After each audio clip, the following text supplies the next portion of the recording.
go to chapter 58 page 58 আচ্ছা আমরা নতুন করে আবার সেকেন্ড সেশনে যুক্ত হলাম ক্লাসে পরবর্তী 40 মিনিটে। আমার মনে হয় সবার আগে আমার কথা শুনতে পাচ্ছ নিশ্চয়ই? জি স্যার।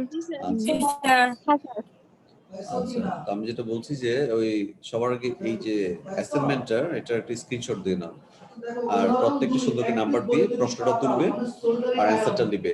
তো যারা আমি হয়তো বললাম কিছু স্মার্ট স্টুডেন্ট আছে যারা কাজে কর্মে সবকিছু স্মার্টনেসটা দেখায়, তোমরা অবশ্যই প্রশ্নটা অন্য কালার কলম দিয়ে, সেটা সবুজ হতে পারে, ব্লু কালার হতে পারে, অন্য কালার কলম দিয়ে প্রশ্নটা দিবে আর অ্যান্সারটা ব্ল্যাক দিয়ে লিখতে পারো। তাহলে হবে কি জানো, প্রশ্নের অ্যান্সারটা আমরা সহজে আইডেন্টিফাই করতে পারি। কথা বুঝছো কি? কথা আসতেছে না। তাই নেটওয়ার্ক সমস্যা হচ্ছে, কথা কি আটকে আটকে যাচ্ছে? না স্যার ঠিক আছে। না স্যার আওয়াজ আসতেছে এখানে। ঠিক আছে, আমি যেটা বলছি যে প্রশ্নটা অ্যাসাইনমেন্ট লেখার সময় প্রশ্নটা দিবা তুমি হচ্ছে প্রশ্নটা লিখবা পূর্ণ কালার কলম দিয়ে, রং ধরুন 7 রঙের যে কোনো রং, তবে সাধারণত সবুজ বা ব্লু কালার ব্যবহার করলেই ভালো হয়। আর অ্যান্সার গুলো লিখবা হচ্ছে কালো কলম দিয়ে, তাহলে আমাদের প্রশ্ন এবং অ্যান্সার গুলো খুব সহজেই আইডেন্টিফাই করতে পারবে। আচ্ছা আমরা একটা মেইল পাঠাই, তোমরা এই ফাঁকে সবাই যুক্ত হচ্ছে নিশ্চয়ই। এই পর্যন্ত 30 জন যুক্ত হয়েছে আর কি। আচ্ছা তবে 5 নাম্বারটা দেখো একটু মোটা করে লিখো। 5 নাম্বারটা না কারেন্ট ভোল্টেজ ও রেজিস্ট্যান্সের মধ্যে সম্পর্ক আলোচনা করো। দেখতে পাচ্ছ 5 নাম্বার প্রশ্নটা একটু বড় করে লেখা। এটা অর্থটা হচ্ছে যে এই প্রশ্নটা কিন্তু খুব গুরুত্বপূর্ণ। আমাদের সংক্ষিপ্ততে মাঝে মাঝে দেয় যে ভোল্টেজ কারেন্ট এবং রেজিস্ট্যান্সের মধ্যে সম্পর্ক আলোচনা করতে হবে, তখন তো বুঝে নিতে হবে এটা ওহমের চ্যাপ্টার থেকে প্রশ্ন দিয়েছে। অর্থাৎ কারেন্ট মানে হচ্ছে আই, ভোল্টেজ মানে ভি, রেজিস্ট্যান্স মানে হচ্ছে আর। আই ভি এবং আর এর মধ্যে সম্পর্ক, তো সম্পর্কটা কি জানো তো, ভি সমান আই আর।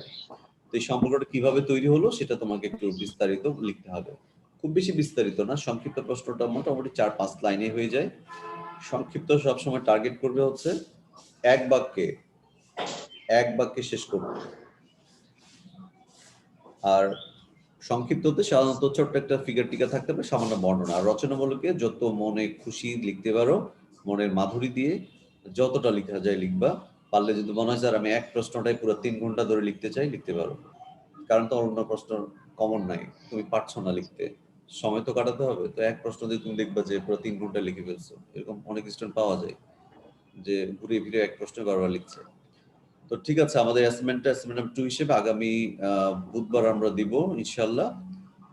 আর বৃহস্পতিবার আমি লিস্টটা জানাই দেবো যে কারা কারা দিয়েছে আর কি। বুধবার পর্যন্ত দিতে পারবো, সমস্যা নেই। বৃহস্পতিবার লাস্ট আমি লিস্ট দিব, বৃহস্পতিবার কিন্তু কোনো কাউন্ট করবো না। আর কে জানি বলছে আরেকটু সময় আরেকটু সময় বাড়ায় দিলে ভালো হয়। আরেকটু কিভাবে দিব বলো, বাড়ায় এর চেয়ে বেশি বাড়ায় দিতে মুশকিল না? কে জানি একটু কথা ছিল বলো। স্যার। হ্যাঁ বাবা বলো, শুনছি। অ্যাসাইনমেন্টে কি স্যার স্ক্রিনটা কেটে যাচ্ছে কেন? কি কেটে যাচ্ছে? কথা শুনতে পাচ্ছি না। স্ক্রিনটা কেটে যাচ্ছে স্যার। কি কেটে যায়? কারণ ছবি তুলে নাও না রে বাবা এটার। মানে পুরো ক্লাসটাই চলে যাচ্ছে। কি পুরো ক্লাস চলে যাচ্ছে? পর এটা কেটে যায়, জাস্ট ক্লাসটা থেকে বের হয়ে যায়। নেট প্রবলেম করছে। একদম পুরোটাই কেটে যাচ্ছে, আমার সঙ্গে তো এরকম। আচ্ছা হোক, আচ্ছা ঠিক আছে আমি ক্লাস শেষে এই অ্যাসাইনমেন্টের ছবিটা আমি দিয়ে দিব, গ্রুপে দিয়ে দিব। তো ওখান থেকে দয়া করে ডাউনলোড করে নিও ছবিটা, ইমেজটা, ঠিক আছে তো? Okay sir. ঠিক আছে, আমরা এখন সরাসরি দ্বিতীয় চ্যাপ্টারে চলে যাব। আমরা তৃতীয় চ্যাপ্টার শুরু করেছিলাম, অনেকে ভাবতো স্যার 1 থেকে 3 শুরু করলেন, 2টা বাদ দিলেন, 2 এর সাথে 3 এর আবার রিলেশন ছিল তো? না, 2টা কিছুটা একটা স্বতন্ত্র একটা চ্যাপ্টার। ওই 2টার সাথে খুব বেশি 3 এর অত সম্পর্ক ছিল না। আমি 3 শুরু করেছিলাম কিছুটা বাধ্য হয়ে, আমাদের ইলেকট্রনিক্স স্টুডেন্টরা গত ক্লাসে অ্যাটেন্ড করেছিল, তো ওদের স্যার তৃতীয় চ্যাপ্টারে চলে গেছে, যার কারণে ওদের সুবিধার্থে আমরা তৃতীয় চ্যাপ্টার শুরু করেছি। আমরা এখন শুরু করব হচ্ছে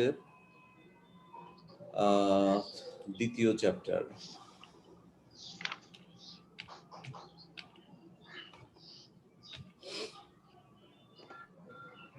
দ্বিতীয় চ্যাপ্টারটা কি আমাদের? Conductor, semiconductor and insulator. হ্যাঁ আচ্ছা, এটা নিচে রাখো, আরে নিচেও তো থাকে না, লাভ দিয়ে উপরে উঠে যাচ্ছে আবার।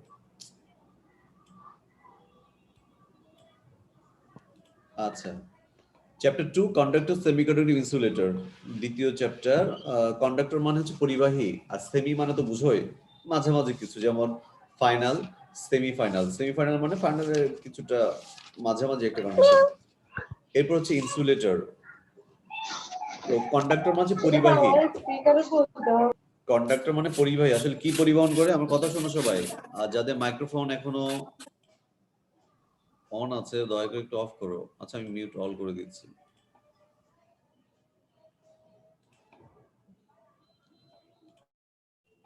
আচ্ছা, কন্ডাক্টর মানে হচ্ছে পরিবাহী, সেমিকন্ডাক্টর মানে হচ্ছে অর্ধপরিবাহী, আর ইনসুলেটর মানে হচ্ছে অপরিবাহী। তো পরিবহন আসলে কি পরিবহন করছে? গাড়ি ঘোড়া, তেল, গ্যাস, পানি, এরকম কিছু নয়। এটা পরিবহন বলতে বিদ্যুৎ পরিবহনের কথা বোঝানো হচ্ছে, বিদ্যুৎ পরিবহন। তো এখন বিদ্যুৎ মানে হচ্ছে ইলেকট্রন, ইলেকট্রন পরিবহন কে কতটুকু কত সুন্দরভাবে করছে। তো কন্ডাক্টর মানে পরিবাহী। আসলে কি জানো, এই ধরনের পদার্থ যারা কন্ডাক্টর তারা খুব সুন্দর ইলেকট্রন প্রবাহটা করতে পারে, বিদ্যুৎ পরিবহনটা করতে পারে। আর যে অর্ধপরিবাহী নাম শুনে বুঝতে পারছো যে কিছুটা মাঝামাঝি। আর অপরিবাহী যেটা, সেটা হচ্ছে একেবারেই বিদ্যুৎ পরিবহন করে না। এখন এই পদার্থগুলো কেন করে না, কেউ কিছু কিছু কেন করে, আর কতগুলো পদার্থ কেন এত সুন্দরভাবে তোমার পরিবহন করছে, এগুলো নির্ভর করে পদার্থের বৈশিষ্ট্যের উপরে। তাহলে আমরা এই চ্যাপ্টারে কি কি জিনিসটা আলোচনা করবো এগুলো একটু দেখে নিই।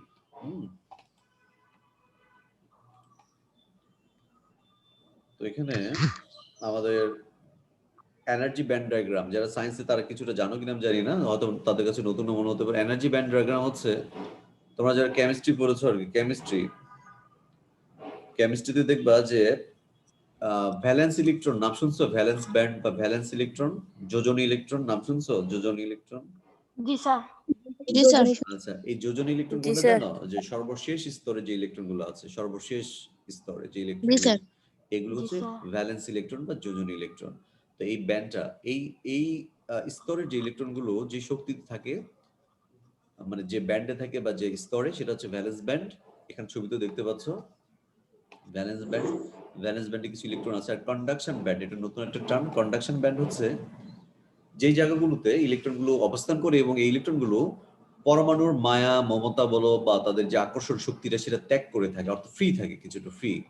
যেমন প্রত্যেকটা পরিবারের সদস্যরা একটা ইউনিটি নিয়ে থাকে না, পারিবারিক যে একটা ইউনিটি থাকে, একটা বন্ধন থাকে। মানে কি জানো, যে এই পরিবারের সদস্যরা বাবা মা বা তার গার্ডিয়ানদের সাথে কথা মতো চলবে বা তাদের নির্দেশনা অনুযায়ী চলবে। কিন্তু কিছু কিছু ছেলে মেয়েদের দেখা যায় যারা ডন কেয়ার টাইপের, পরিবারের সাথে কোনো সম্পর্ক নাই, কোনো ইয়ে নাই, সে তাদের মতো চলে। তো এই কন্ডাকশন ব্যান্ডে যে ইলেকট্রনগুলো থাকে কিছুটা এই টাইপের, বেপরোয়া টাইপের ইলেকট্রন, যারা ওই পরমাণুর সাথে তেমন সখ্যতা নাই, মিল নাই, কিছু নাই। সে তার হাবভাব দেখে মনে হয় যে সে পুরা পদার্থের। কন্ডাকশন ব্যান্ডে যে ইলেকট্রনগুলো থাকে দেখে মনে হয় যে সে ওই পরমাণুর না, সে হচ্ছে আমজনতা, সবার। এই কন্ডাকশন ব্যান্ড। তাহলে এই কন্ডাকশন ব্যান্ডে যে ইলেকট্রনগুলো থাকে, ইলেকট্রনগুলি মূলত ওই পদার্থে বিদ্যুৎ পরিবহন করে। আমি আরো ছোট্ট করে সহজ করে বলি। কন্ডাকশন ব্যান্ড হচ্ছে একটা ব্যান্ড যে ব্যান্ডে ইলেকট্রনগুলো মুক্তভাবে থাকে। এই জন্য এই কন্ডাকশন ব্যান্ডে ইলেকট্রনগুলোকে বলা হয় মুক্ত ইলেকট্রন। তোমরা দ্বিতীয় চ্যাপ্টারে অথবা প্রথম চ্যাপ্টারে মুক্ত ইলেকট্রনের কথাটা শুনছো কিনা আমি জানি না। মুক্ত ইলেকট্রন, ফ্রি ইলেকট্রন শুনে থাকার কথা, একটা টার্ম ছিল। জি স্যার। এই মুক্ত ইলেকট্রনগুলো কোথায় থাকে? কন্ডাকশন ব্যান্ডে, যেটা পরিবহন ব্যান্ড বলে। অত কঠিন বাংলা বলার দরকার নেই। আমরা কতগুলো ইংলিশ শব্দ আছে যেগুলো ইংলিশে শুনতে ভালো লাগে, বুঝতে সহজ হয়। যেমন বাংলা শব্দগুলো করা উচিত নয়। মাঝে মধ্যে তোমরা বলো না স্যার এটা বাংলা কি, বাংলা কি। যেমন চেয়ার, চেয়ার আমরা ছোট বাচ্চা কাচ্চাতে শুরু করে আবার বৃদ্ধ বনিদের সবাই চেয়ারই ভালো বোঝে, কিন্তু চেয়ারে বাংলা যেমন কেদারা বলবা, কেদারা মানে সে নতুন অন্য কোনো ফার্নিচার বুঝে ফেলবে। তো সব জায়গায় বাংলা অতটা লাগে না। আমি বাংলা ভাষার প্রতি মায়া মহব্বত নিয়েই বলছি, সম্মান নিই, যে কতগুলো ইংলিশ টার্ম আছে যেগুলোর বাংলাটা অতটা ভালো শোনায় না, অত শ্রুতি মধুর মনে হয় না। এই জন্য ইংলিশ টার্মগুলো, বিশেষ করে টেকনিক্যাল টার্ম যেগুলো, সেগুলো ইংলিশেই ভালো দেখায়। Conduction, conductor. আচ্ছা যাও, কন্ডাকশন ব্যান্ড। তাহলে এই কন্ডাকশন ব্যান্ডে ইলেকট্রনগুলো কোত্থেকে আসবে? কন্ডাকশন ইলেকট্রন কোত্থেকে আসবে? এই যে ভ্যালেন্স থেকেই যাবে, বুঝছো? কারণ ভ্যালেন্স ব্যান্ড থেকে ইলেকট্রনগুলো কন্ডাকশন ব্যান্ডে যাবে কি যাবে না সেটা নির্ভর করে এই গ্যাপটার উপরে। যেমন ইনসুলেটরের ভ্যালেন্স ব্যান্ডের কন্ডাকশন ব্যান্ডের ভিতরে এনার্জি গ্যাপ অনেক। এনার্জি গ্যাপ বলতে বোঝানো হচ্ছে যে ভ্যালেন্স ব্যান্ডের ইলেকট্রন 3 ইলেকট্রন ভোল্ট। কত ইলেকট্রন ভোল্ট এই গ্যাপটা? 3 ইলেকট্রন ভোল্ট। তো ভ্যালেন্স ব্যান্ডের ইলেকট্রন এই পরিমাণ শক্তি অর্জন করলেই সে কন্ডাকশন ব্যান্ডে যাবে। যেমন একটা ছোটখাটো ড্রেন থাকে না, আমরা বড় মানুষ যারা ড্রেনে কিন্তু এই প্রান্ত থেকে ওই প্রান্তে লাফ মেরে পার হতে পারি, কিন্তু যারা আমাদের কলেজে আসতো, এখানে বড় পুল বলে একটা পুল আছে, বড় পুল জায়গা আছে, এখানে একটা বড় ড্রেন আছে, তাই না? তো তোমার কাছে মনে হচ্ছে না আমি সুপারম্যান, আমি পার হতে পারবো ড্রেনের এই মাথা থেকে লাফ মেরে পার হতে পারবো। তুমি কি লাফ মেরে পার হতে পারবো ড্রেনের এই প্রান্ত থেকে ওই প্রান্তে? পারবে? তো দেখা যাচ্ছে তুমি ঠিক ড্রেনের মাঝখানে পড়ে গেছো, অথবা মাঝখানে তো পড়বা না, ধারে পড়ে যাবা। মাঝখানে যাও তো মানে বিশাল ব্যাপার, চুপ করে ওখানে ড্রেনে পড়ে যাবা। কিন্তু এমন কোন যদি ব্যক্তি এসে বলে আমি সুপারম্যান, আমি উড়ে উড়ে যেতে পারি, সে লাফ মারলো দেখবে ওই প্রান্তে চলে গেছে, তাহলে নিশ্চয়ই বুঝতে সে ওই পরিমাণ এনার্জি গেইন করেছে। কিছু কিছু ছোট ছোট ড্রেন থাকে যেটা তুমি লাফ মেরে পার হতে পারো, কিন্তু একবার ছোট্ট তোমার ভাই বা বোন সে পার হতে পারছে না, তাকে কোলে করে পার করতে হচ্ছে। তাহলে ব্যাপারটা কি আসলে? ছোট বোনের চেয়ে তোমার এনার্জি বেশি, যার কারণে পার হতে পারছো। তো এখানে ইনসুলেটরে দেখা যায় যে ভ্যালেন্স ব্যান্ড আর কন্ডাকশন ব্যান্ডের দুটার মাঝে এমন বিশাল গ্যাপ, যার কারণে ভ্যালেন্স ব্যান্ড থেকে ইলেকট্রন যদি কন্ডাকশনে যেতে চাই, তাহলে এই এত বিশাল পরিমাণ শক্তি সেই ইলেকট্রনকে অর্জন করতে হবে। কিন্তু একটা ইলেকট্রন ইনসুলেটরে ভ্যালেন্স ব্যান্ড ইলেকট্রন এই পরিমাণ শক্তি অর্জন করতে পারে না। সো টাফ, বা তুমি এক্সটার্নালি বাইরে থেকে এরকম শক্তি দিতেও পারবে না, খুব টাফ ব্যাপার, বিশাল শক্তি দিতে হয়। যার কারণে নরমালি দেখা যায় যে ইনসুলেটরে কন্ডাকশন ব্যান্ডে কোনো মুক্ত ইলেকট্রন থাকে না। মানে কন্ডাকশন ব্যান্ড কি থাকে? ফুললি এমটি, পরিপূর্ণভাবে শূন্য থাকে, ফাঁকা থাকে, কোনো ইয়ে থাকে না। আপনি কি ছবি তুলছেন যে ছবিগুলো কিছু বুঝতে পারছেন না? আচ্ছা, আমি মেইল পাঠাই দিচ্ছি। এই ক্যামেরা আগামীতে এগুলো নিয়ে লাভ হবে না, এগুলো ক্যামেরা ছবি তুললে আমার সম্পর্ক হবে। আপনারা তো এগুলো কি আমি এটা যা আছে তাই তো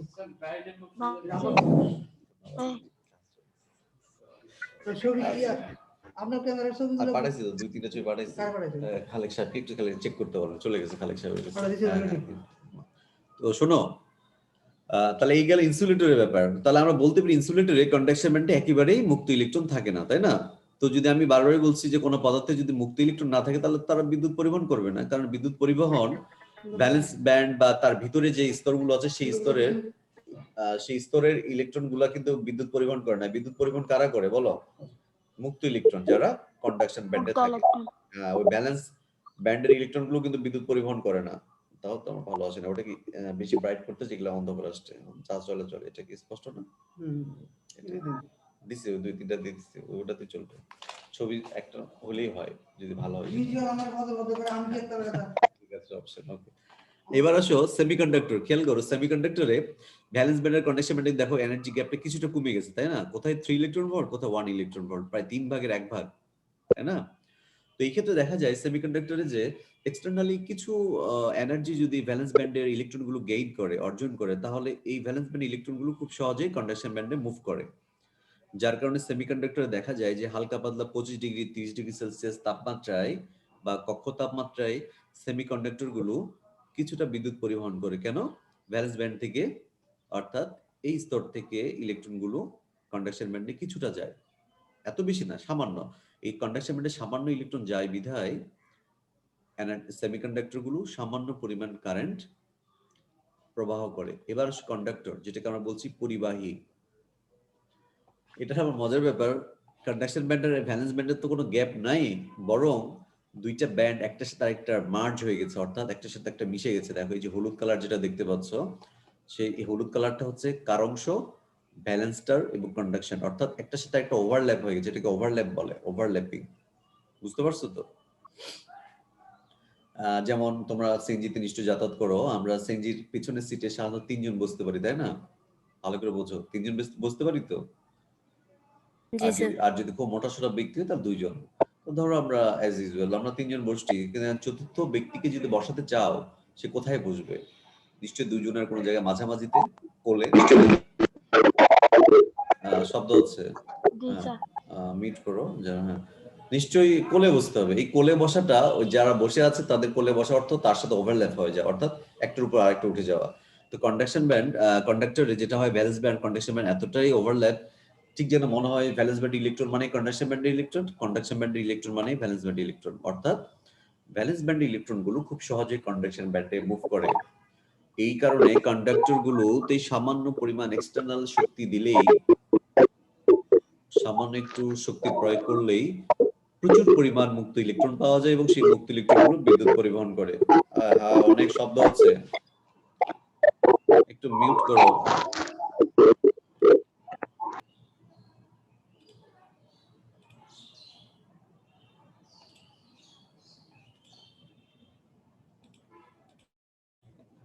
আচ্ছা, তো আমাদের চ্যাপ্টার শুরু করবার আগে যে ছবিটা আছে, এই যে বললাম যে কথা আছে না যে চোখ যেমনের কথা বলে, এখানে একটা ছবি কিন্তু অনেক কথা বলছে। এই একটা ছবি দিয়েই, এই স্ক্রিনে যেটা ছবিটা দেখতে হচ্ছে, এই ছবি দিয়ে কিন্তু আমি চ্যাপ্টারে যে কন্ডাক্টর সেমিকন্ডাক্টর ইনসুলেটরে কিন্তু বিস্তারিত আলোচনা করছি। এই জন্য পরের স্লাইড গুলো খুব ইজিলি আমি স্কিপ করব, হালকা পাতলা বলেই পার হয়ে যাব।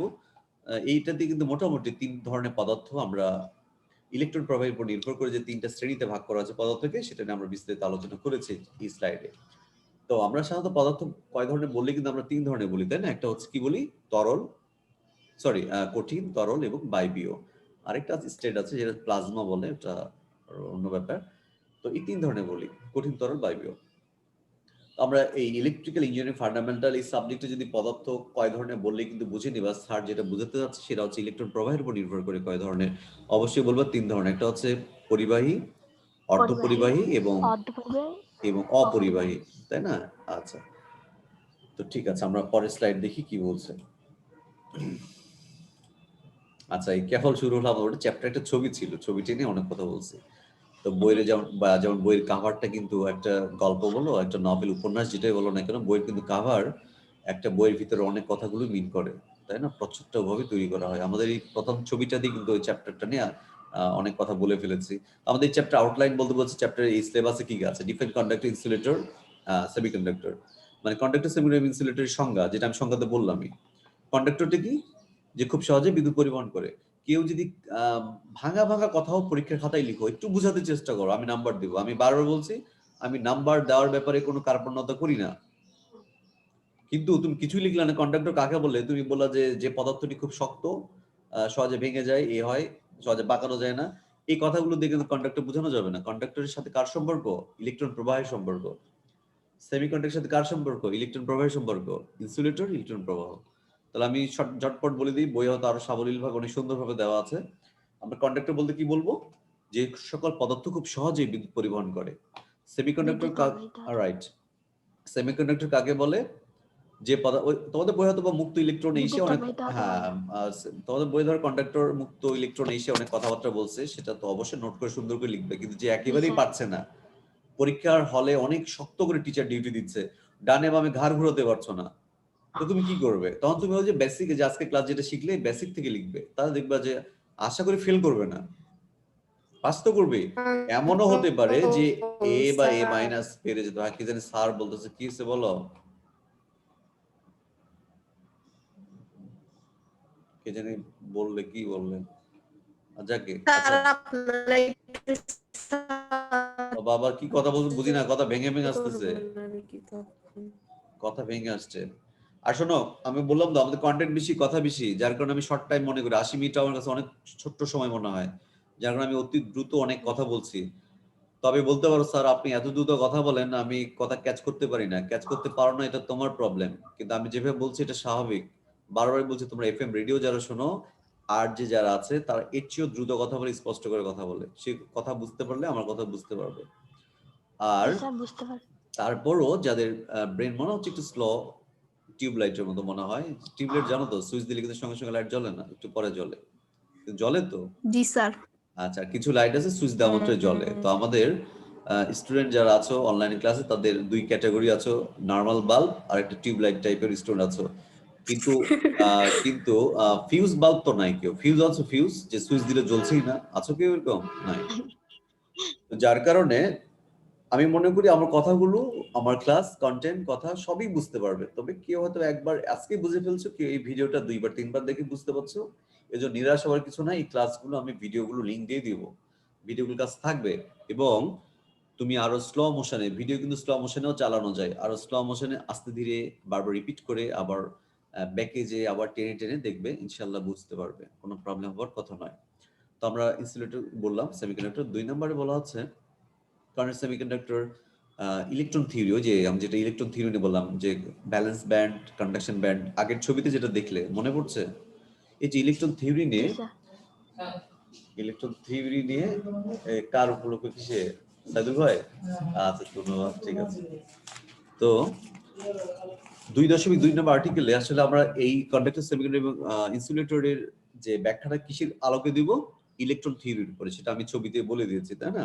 তারপরে এগুলো তার বিস্তারিত দিব। 3 নম্বর বলা হচ্ছে যে কন্ডাক্টর, সেমিকন্ডাক্টর, ইনসুলেটরের 5টি উদাহরণ আমরা শিখব। মাঝে মধ্যে কিন্তু অতি সংক্ষেপে দেয় যে 2টি সেমিকন্ডাক্টর উদাহরণ দাও বা 3টি ইনসুলেটরের উদাহরণ দাও। অবশ্যই আমাদের এই টপিকের উপরে তোমরা সেটা জানতে পারবে। 2.4 নম্বর বলা হচ্ছে একটা কন্ডাক্টরের যে রেজিস্ট্যান্স, কন্ডাক্টর মানে কি বলছি আমরা? পরিবাহী। কিন্তু পরিবাহী আমরা বলছিলাম যে পরিবাহী বলছি কি যে পরিবাহীর ভিতর দিয়ে খুব সহজে ইলেকট্রন প্রবাহিত হয়, কিন্তু এই মানে নয় যে সেই পরিবহনের সময় ইলেকট্রনরা কোনো বাধাই পায় না। পায়, পরিবাহের মধ্য দিয়ে ইলেকট্রন প্রবাহের সময় কিন্তু কিছুটা বাধা পায়, সেই বাধাটা খুবই সামান্য। আমরা পরিবাহী বা যে পদার্থই বলো না কেন, যে ইলেকট্রন প্রবাহিত হচ্ছে, যে বাধাটা অনুভব করছে, সেই বাধাটা আমরা ইঞ্জিনিয়ারিং এই সাইড থেকে আমরা সেটা কি নামে বলছি, কি নামে ডাকছি, কে বলতে পারবা? এই বাধাটাকে কি নামে বলছি? বাধা, রেজিস্ট্যান্স। Right, resistance. তো আমরা 3 নম্বর চ্যাপ্টার রেজিস্ট্যান্স নিয়ে কথা বলছি না? আর ক্যাপিটাল লেটার আর, যার একক হচ্ছে অহম, আর প্রতীকটা হচ্ছে ক্যাপিটাল লেটার আর। তো এখন এখানে 2.4 নম্বর আর্টিকেলে বলা হচ্ছে যে একটা কন্ডাক্টরের যে রেজিস্ট্যান্স, তুমি বলতে পারো স্যার এত সহজে ইলেকট্রন প্রবাহিত হয়, তারপর কি রেজিস্ট্যান্স থাকে? হ্যাঁ থাকে। কিভাবে একটু বলি। ছোট একটা যদি পরিবাহী তার নাও, তাহলে তার এই প্রান্ত থেকে এই প্রান্তে ইলেকট্রন যেতে আহামরি বাধা অনুভব করবে না। কিন্তু সেই পরিবাহী তার যদি তুমি চট্টগ্রাম থেকে টেনে পার্বত্য এলাকা রাঙ্গামাটিতে নিয়ে যাও, বান্দরবন নিয়ে যাও, লম্বা একটা তার, তাহলে বলো তো চট্টগ্রাম থেকে যে ইলেকট্রনটা রওনা দিল সে বান্দরবন যেতে নিশ্চয়ই একটা বাধা অনুভব করবে, দীর্ঘ রাস্তা, তাই না? এবং সে তার যদি বিভিন্ন জায়গায় পেঁচানো থাকে, যেমন তুমি খেয়াল করছো যে স্ট্রেট রাস্তা, যেটা সোজা রাস্তা, সেই রাস্তাতে কিন্তু গাড়ি চালায় খুব মজা, তাই না? খুব স্পিডে গাড়ি চালানো যায়। কিন্তু রাস্তা যদি হয় জিগজ্যাগ, রাস্তা যদি হয় আঁকা বাঁকা বেশি হয়, যেমন পার্বত্য এলাকার যে পাহাড়ি রাস্তা, সেখানে কি চাইলে জোরে গাড়ি চালানো যায় না? রাস্তা কিন্তু অনেক বড়, কারণ বাঁক বেশি, জোরে চালানো যায় না। ঠিক অনুরূপ ভাবে পরিবাহী তার যদি স্ট্রেট হয়, ইলেকট্রন যত সহজে মুভ করে, সেই পরিবাহী তার যদি তুমি বেশি বেশি পেঁচায় কয়েলের মতো তৈরি করো, তার মধ্যে দিয়ে ইলেকট্রন প্রবাহ হতে কষ্ট হবে। তাহলে আমরা বুঝতে পারছি স্ট্রেট যে পরিবাহী তার, সোজা তার, তার বাধা যেরকম, পরিবাহী যদি পেঁচানো হয়, কয়েল তৈরি করা হয়, তাহলে তার বাধাটা বেড়ে যায়। তাহলে একটা পরিবাহী রেজিস্ট্যান্স বিভিন্ন কারণে বাড়তে পারে। আবার যদি আমি বলি ন্যারো একটা সরু রাস্তা দিয়ে তুমি যত সহজে অনেকগুলো গাড়ি নিয়ে যেতে পারবে, রাস্তাটা যদি বিশাল বড় হয়, যারা সাগর পাড়ে আমাদের যে কাছাকাছি যারা আছো, চৌধুরীপাড়া, তারপর হচ্ছে আব্বাসপাড়া, আমাদের কলেজের আশপাশে কোন স্টুডেন্ট আছো কেউ এখানে? জি স্যার। আচ্ছা, কোথায় বাসা? স্যার আনন্দবাজার। আচ্ছা, তো চাটবে দাও আনন্দবাজার। তুমি নিশ্চয়ই সাগর পাড়ের দিকে দেখছো না, বিশাল বড় একটা রোড তৈরি হয়ে গেছে, ওটা কিছুটা বাঁধেরও কাজ করছে। জি স্যার। আছে না বিশাল রাস্তা? জি স্যার। তো এই রাস্তাতে গাড়িগুলো কত জোরে যায়, কত জোরে যায়, এবং ছেলেপেলেরা কত জোরে মোটরসাইকেল, কার চালায় নিশ্চয়ই বুঝতে পারো। রাস্তা স্ট্রেট, যার কারণে চালায় খুব মজা। কিন্তু রাস্তা যদি আঁকা বাঁকা হতো, রাস্তা যদি গাড়ি বেশি থাকতো, তাহলে দেখবো সহজে চালানো যায় না। তাহলে বলো তো দেখি যে একটা রাস্তা দিয়ে কত সহজে গাড়ি যাবে, সেটা নির্ভর করছে রাস্তাটা চিকন, রাস্তাটা সরু, না রাস্তাটা বেশি প্রশস্ত, তাই না? তার উপর নির্ভর করে। অনুরূপভাবে পরিবাহীটা সরু না মোটা, না চিকন, না খাটো, না লম্বা, এগুলোর উপরে কিন্তু নির্ভর করে। আমরা সেই টপিকটা 2.4 নাম্বার এই চ্যাপ্টারে 2.4টা হচ্ছে ভেরি ভেরি ইম্পর্টেন্ট একটা আর্টিকেল। আবারও বলছি, চ্যাপ্টার 2 2.4 এই টপিকটা হচ্ছে খুবই গুরুত্বপূর্ণ একটা টপিক, কারণ এই টপিকটা এই চ্যাপ্টারের যাবতীয় সবকিছু ক্যারি করছে। অর্থাৎ এই চ্যাপ্টারতে যদি একটা রচনামূলক প্রশ্ন হয়, আমি আবারও বলছি, এই চ্যাপ্টার থেকে যদি একটা রচনামূলক প্রশ্ন হয়, তাহলে এই 2.4 নাম্বার আর্টিকেলের উপরেই হয়ে থাকে। আবার এই চ্যাপ্টারতে যদি একটা গাণিতিক কোনো ম্যাথমেটিক্যাল কোনো প্রবলেম আসে, সেটা 2.4 নাম্বার আর্টিকেলের উপরে নির্ভর করেই হয়। কথা বুঝছো? তাহলে আমাদের 2.1 2.2 2.3 এটা হচ্ছে ফান্ডামেন্টাল আলোচনা। মূল আলোচনা হচ্ছে কোথায়? 2.4-এ। তাহলে আমরা এটাকেই বেশি নজর দিব, বেশি গুরুত্ব দিব। আচ্ছা, এরপরে কি বলে একটু দেখি। স্টেট লস অফ রেজিস্ট্যান্স, এটা 2.4-এর সাথে রিলেটেড। এরপর হচ্ছে 2.6 prove the relation R equal to rho L by A, এটা রচনামূলক প্রশ্ন দেয় 2.6। 2.6 কোত্থেকে তৈরি হয়েছে এটা? 2.4 থেকে। 2.4-এরই ম্যাথমেটিক্যাল ইকুয়েশনটা হচ্ছে 2.6। কথা বুঝছো? তাহলে 2.4, 2.5 এবং 2.6 একটার সাথে একটা সম্পর্কিত। এরপর বলা হচ্ছে যে ওই যে সূত্রটা দেখলে R equal to rho L by, এখানে রোটা বুঝতে পারছো কোনটা? ওই যে পির মতো যেটা দেখতে, ভালো করে দেখো। এটা হচ্ছে একটা গ্রিক লেটার। এটাকে কি বলা হয়? রো মানে যে আমরা বলি না রো কলাম, সারি এবং কি জানি স্তম্ভ বলে, আচ্ছা রো গ্রিক লেটার। এই রোটাই হচ্ছে রেজিস্টিভিটি, যেটাকে বলা হয় আপেক্ষিক রোধ। এই রোধের ব্যাখ্যা বা সংজ্ঞা দেওয়া হয়েছে কোথায়? আপেক্ষিক রোধের রোধ 2.7-এ। এবার 2.8-এ বলা হচ্ছে 2.6 যে ইকুয়েশনটা দেওয়া আছে R equal to rho L by A, এই ইকুয়েশনের ম্যাথমেটিক্যাল প্রবলেম কোথায় আলোচনা আছে? 2.8-এ। তো চ্যাপ্টার আউটলাইন যে 8টা আর্টিকেলে বিভক্ত, নিশ্চয়ই আমি ধারণা দিয়েছি। খুবই সিম্পল, ভয় পাওয়ার কিছু নাই। আমরা চ্যাপ্টার খুব দ্রুত আগাবো। আমার মনে সময় কেমন আছে জানি না, সময় খুব কম। আমাদের 11:20-এ শেষ না ক্লাস? 11:20-এ ক্লাস শেষ? জি স্যার। আচ্ছা ঠিক আছে। তো আমরা এখন পরের স্লাইডে যাচ্ছি। আমি যে সকল স্টুডেন্ট আর্টস বা কমার্সে আসছো তাদের উদ্দেশ্যে বলছি, নিরাশ হবে না। তোমার কাছে মনে হচ্ছে যে সায়েন্সে তোমার যে ক্লাসমেট গুলো আছে যারা এই যে অনলাইনে ক্লাস অংশগ্রহণ করছে, তোমার কাছে মনে হচ্ছে যে এই মেয়েগুলো খুব ভালো বুঝছে। স্যার আমি তো পিছিয়ে থাকতেছি, আমি ভালো বুঝতে পারছি না, আমাকে নিজে খুব অসহায় লাগছে। একদম হতাশ হবে না। আমি ক্লাসে সবচেয়ে বেশি আর্টস এবং কমার্স স্টুডেন্টদের গুরুত্ব বেশি দিই। কথা বুঝছো? আবার সায়েন্সে যারা তারা মন খারাপ করো না, কারণ তোমরা তো বাবা বাই ডিফল্ট তোমরা কিছুটা শিখে আসছো। আর্টস কমার্স তাদের জন্য এই যে ইঞ্জিনিয়ারিং পড়াশোনাগুলো, এই কথাগুলো তাদের কাছে বেশ কঠিন লাগছে, মাথায় ঢুকছে না, আবার ঢুকলে সহজে বের হয়ে যাচ্ছে, এই প্যাটার্নের অবস্থা। তো তাদের উদ্দেশ্যে বলছি, ভয় পাবার কিছু না, আমি তো আছি। আর এমনও আমি দেখেছি তোমাদের প্রিভিয়াস যারা বড় অপরা পাস করে বের হয়ে গেছে, এমন আছে ক্লাসে যে ফার্স্ট গার্ল, যে ফার্স্ট জিপিএ খুবই ভালো, সে আর্টসের স্টুডেন্ট। জিপিএ খুবই ভালো, সে কমার্সের স্টুডেন্ট। এই জন্য নিরাশ হবার কিছু নাই। তোমরা বরং আর্টস কমার্স যারা আছো তার চ্যালেঞ্জ হিসেবে নাও যে আমরা সায়েন্স যারা ব্যাকগ্রাউন্ডে, যারা এসএসসি সায়েন্সে পাস করছে বা যারা ভোকেশনালতে আসছে, তাদের থেকেও আমরা ভালো রেজাল্ট করব। ঠিক আছে তো? যারা আর্টস কমার্স আছে একটু সাড়া দাও, চ্যালেঞ্জটা নিতে পারবে তো? জি স্যার। আচ্ছা জি স্যার। আচ্ছা, যারা জি স্যার বললো আমার মনে তারা আর্টসের বা কমার্সের হবে। ঠিক আছে, আমরা এবার পরের স্লাইডগুলো দেখছি। বিদ্যুৎ পরিবাহী পদার্থ, যেটাকে আমরা বলছি কন্ডাক্টর, এই যে সংজ্ঞা দেওয়া আছে, বইও সুন্দর করে দেওয়া এবং উদাহরণ দেওয়া আছে। যে একটা আর্টিকেলে ছিল মনে আছে যে 5টি করে উদাহরণ দাও, মনে আছে তোমাদের? সেটা তো পরিবাহী কারা? রূপা, তামা, পিতল, জি স্যার। অ্যালুমিনিয়াম আর লোহা। এখানে মোটামুটি 5টা দেওয়া আছে না? 1 2 3 4 5, হ্যাঁ আরো আছে, আমরা 5টা, এগুলো সবচেয়ে বেশি ব্যবহার হয়। তো নিশ্চয়ই এই পদার্থগুলো নিয়ে তোমাদের ধারণা আছে, নাম শুনছো নিশ্চয়ই। জি স্যার। রূপা শুনছো? রূপা কোনটা? জি স্যার। হ্যাঁ। আচ্ছা ওই যে কি বলে যে তোমার যেগুলো পায়ে নুপুর ঝুমুর বানায়, এগুলো কি রূপা দিয়ে বানায় নাকি? জি স্যার। আচ্ছা তাহলে তো তোমার মেয়েরা ভালো জানবে। আচ্ছা এখন এরপর হচ্ছে তামা। তামা হচ্ছে কপার যাহা তামাও তাই তামা আসে। এই তামাটাই সবচেয়ে বেশি, এই যে আমরা তার বলি ইলেকট্রিক তার, যে তারগুলো সে তারের ভিতরে ব্যবহার হয়, তামাটাই বেশি। পিতল কোনটা? পিতলও জানো। অ্যালুমিনিয়াম, লোহা, এগুলো বিদ্যুৎ পরিবহন করে এবং খুব সহজে বিদ্যুৎ পরিবহন করে। এদের ছবিগুলো দেখানো হচ্ছে। পরিবাহীগুলো আসলে কোথায় অবস্থান করে, যেমন এই যে লোহার তৈরি হ্যান্ড টুলস, এটাকে র্যাঞ্চ বলা হয়।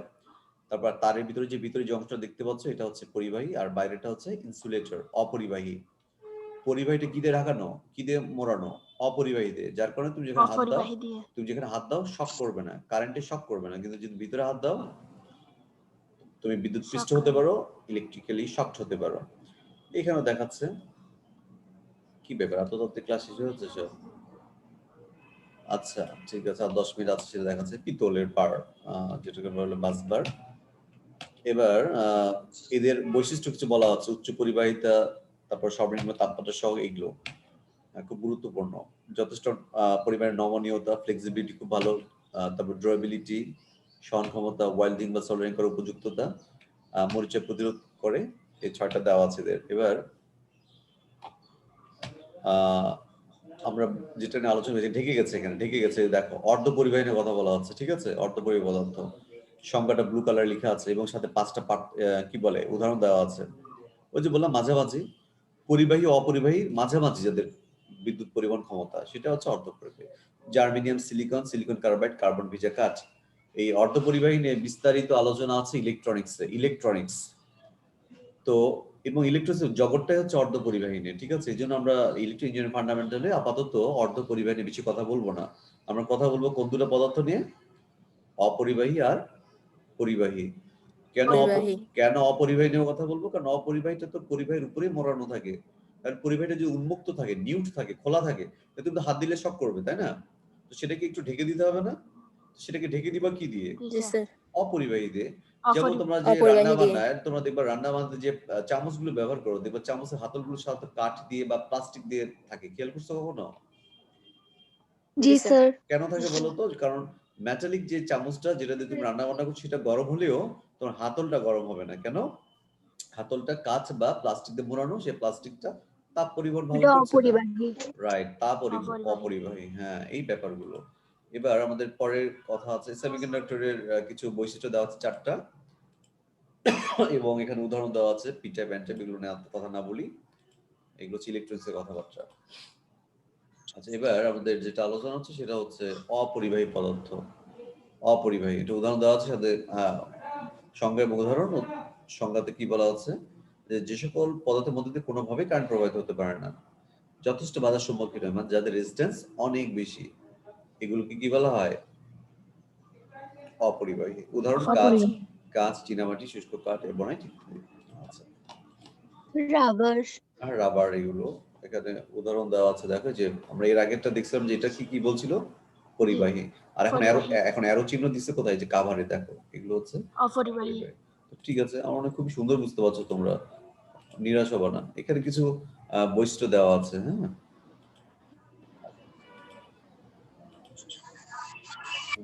হ্যাঁ, আচ্ছা, কথাগুলো পড়লে বুঝতে পারবে। এখানে কি বলা আছে? অর্ধপরিবাহী অপরিবাহীর মধ্যে তুলনা দেখতে পাচ্ছ? পরিবাহী অর্ধপরিবাহী অপরিবাহীর মধ্যে তুলনা পরীক্ষা মাঝে মধ্যে দেয় যে পরিবাহী অর্ধপরিবাহী এবং অপরিবাহীর মধ্যে তুলনা, মানে যে কম্পারিজন, তুলনা করো, ওই যে টেবিল ফর্মে দেখাতে হয়। এটা দেওয়া আছে, বইও দেওয়া আছে। বুঝিনি? কে বুঝি বললে? আচ্ছা, পরিবাহী অর্ধপরিবাহী এবং অপরিবাহীর মধ্যে, হ্যাঁ বইয়ের ছবি দেওয়া, আমি পড়ার জন্য ওখান থেকে ছবিটা তুলে এখানে অ্যাড করা আর কি। তা মনে হয় যে 7 ধরনের যে তোমার প্যারামিটার গুলো দেওয়া আছে, তুলনার যে প্যারামিটার গুলো, যেমন মুক্ত ইলেকট্রন নিয়ে কথা বলেছে, ইলেকট্রন প্রবাহ কেমন, ভ্যালেন্স ইলেকট্রন কি, কারেন্ট প্রবাহটা কেমন হয়, উদাহরণ তাপমাত্রা সহগ, বিভব। তাপমাত্রা সহগটা একটা গুরুত্বপূর্ণ বিষয়, বাকি সবগুলোই বুঝবে আশা করি। তাপমাত্রা সহগটা কি জানো? যে তাপমাত্রা বাড়লে রেজিস্ট্যান্স বাড়ে না কমে, এটা হচ্ছে বিষয়। তো দেখো পরিবাহীতে বলা হচ্ছে যে পজিটিভ, তাপমাত্রা সহগটা পজিটিভ, এর মানে কি বোঝানো হচ্ছে জানো? যে পরিবাহী যদি তুমি তাপমাত্রা বাড়াও তাহলে তার রেজিস্ট্যান্স বেড়ে যাবে। তাহলে পরিবাহী তার সবচেয়ে ভালো কোথায় ভালো কাজ করবে? মরুভূমিতে না বরফ এলাকায়? পরিবাহী তার কোথায় বেশি ভালো বিদ্যুৎ পরিবহন করবে, কেউ বলতে পারবা? মরুভূমিতে। না, বললাম তো যে তাপ বেড়ে গেলে যে বাধা বেড়ে যাবে। তো মরুভূমিতে তাপ বেশি, মরুভূমিতে তাপ বেশি না? বালির উপরে যদি তুমি ওই যে ধান দাও তাহলে খই ফুটবে, আর যদি চাল দাও মুড়ি হয়ে যাবে। তো এই যে মরুভূমিতে যে এত তাপ, তাহলে পরিবাহী তার যদি সেই মরুভূমিতে রেখে তুমি এক্সপেরিমেন্ট বা পরীক্ষা নিরীক্ষা চালাও, সেখানে দেখবা যে সেই তারের ভিতরে ভালো কারেন্ট যাচ্ছে না, বাধা বেশি পাচ্ছে। কিন্তু সেই তার তুমি আবার কোথায় নিয়ে গেলে? বরফের দেশে। হ্যাঁ, সুন্দর, বরফের দেশে, মেরু এলাকায়, নর্থ পোল অথবা সাউথ পোল, এই জায়গাগুলোতে নিয়ে গেলে এখানে যে দেখতেছো অদ্ভুত ব্যাপার, এখানে খুব সুন্দর কারেন্ট প্রবাহিত হচ্ছে এবং খুব ভালো যাচ্ছে। তাহলে এতে আমরা কি বুঝলাম? যে পরিবাহী তারে যদি তুমি তাপমাত্রা বাড়াও, এনভায়রনমেন্টের তাপমাত্রা বাড়লে কারেন্ট কম প্রবাহিত হবে, মানে বাধা বেড়ে যাবে। পরিবাহীর বাধা বাড়লে কি হবে? কারেন্ট কমে যাবে না? বাধার সাথে কারেন্ট পরিবহন বা প্রবাহের সাথে বাধার সম্পর্কটা কি সমানুপাতিক না ব্যস্তানুপাতিক? বলো। ব্যস্তানুপাতিক। হ্যাঁ, কারণ যদি বাধা বেড়ে যায়, হ্যাঁ বাধা বেড়ে গেলে প্রবাহ কমে যাবে, ঠিক আছে? আবার যদি বাধা কমে যায় প্রবাহ বেড়ে যাবে।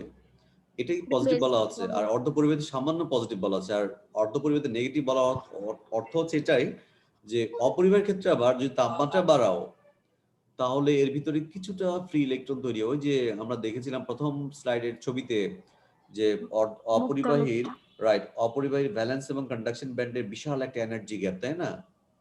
মানে ইলেকট্রন ভ্যালেন্স থেকে যদি কন্ডাকশন ব্যান্ডে যেতে চায় বিশাল হিউজ পরিমাণ শক্তি গেইন করে অর্জন করে তাকে কন্ডাকশন ব্যান্ডে যেতে হবে। এখন এই যে অপরিবাহী, তো বাইরে যে তাপ সৃষ্টি করো, এই তাপটা আসলে এক ধরনের শক্তি, তো এই শক্তি কে অর্জন করে, কে গ্রহণ করে? ইলেকট্রন গুলো। কোন ইলেকট্রন? ভ্যালেন্স ব্যান্ডের ইলেকট্রন। তারা এই পরিমাণ শক্তি অর্জন করে যখন যথেষ্ট শক্তি অর্জিত হয় তখন সে ব্যালেন্স থেকে কোথায় মুভ করে, কোথায় লাফ মারে? কন্ডাকশনে। এবং কন্ডাকশন ব্যান্ডে লাফ মারলে ওখানে গেলেই সে কোথায় কি পরিবহন করতে পারবে? বিদ্যুৎ পরিবহন করতে পারবে। তাহলে বিদ্যুৎ পরিবহনের শর্তটা কি? ইলেকট্রনকে অবশ্যই ভ্যালেন্স ব্যান্ড থেকে কোন ব্যান্ডে যেতে হবে? কন্ডাকশন ব্যান্ডে। হ্যাঁ, একটু রেসপন্স করো। যাও, বিভব এই যে কথাগুলো বলছে পরীক্ষা দেয়, একটু কষ্ট করে পড়ে নিও। এখানে আবার তাপমাত্রা সহকারে একটি ইকুয়েশন দিয়েছে, এটা আমি জাস্ট অ্যাড করেছি, এত জানার দরকার নেই, এটা একটা হাই লেভেলের একটা টপিক। এটার আলোচনা কি বলে, এটা প্রমাণ আছে, ঠিক আছে, দরকার নেই জানার অতটা। কিছুটা এখানে বলছি এই টপিকটা নিয়ে, দরকার নেই, এটা আমি বাড়তি যাদের যে সকল স্টুডেন্ট একটু বেশি শিখতে চাও, বাড়তি শিখতে চাও, তাদের জন্য এগুলো। আমার মনে হয় এই ভিডিও আকার থাকছে তো, জন্য প্রত্যেকটা দেখাচ্ছে। এখন দেখো তো মুক্তি ইলেকট্রনের ধারণা, আমি মুক্তি ইলেকট্রন ধারণা কিন্তু দিয়েছি, এই জন্য বেশি কথা বলবো না। মুক্তি ইলেকট্রন কোনগুলো? যেগুলো কন্ডাকশন ব্যান্ডে থাকে, এখানে কথাবার্তা আছে।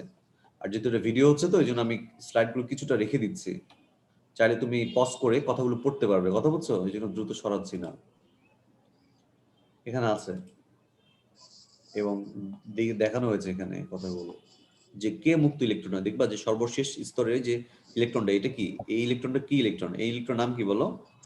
যোজনী ইলেকট্রন, তাই না? না না, যোজনী সর্বশেষ স্তরে। ইংলিশে কি বলা হয়? Valence electron. এবং এই ইলেকট্রনটাই এই ইলেকট্রনটাই মুক্ত হয়ে কোথায় চলে যায়? কন্ডাকশন ব্যান্ডে।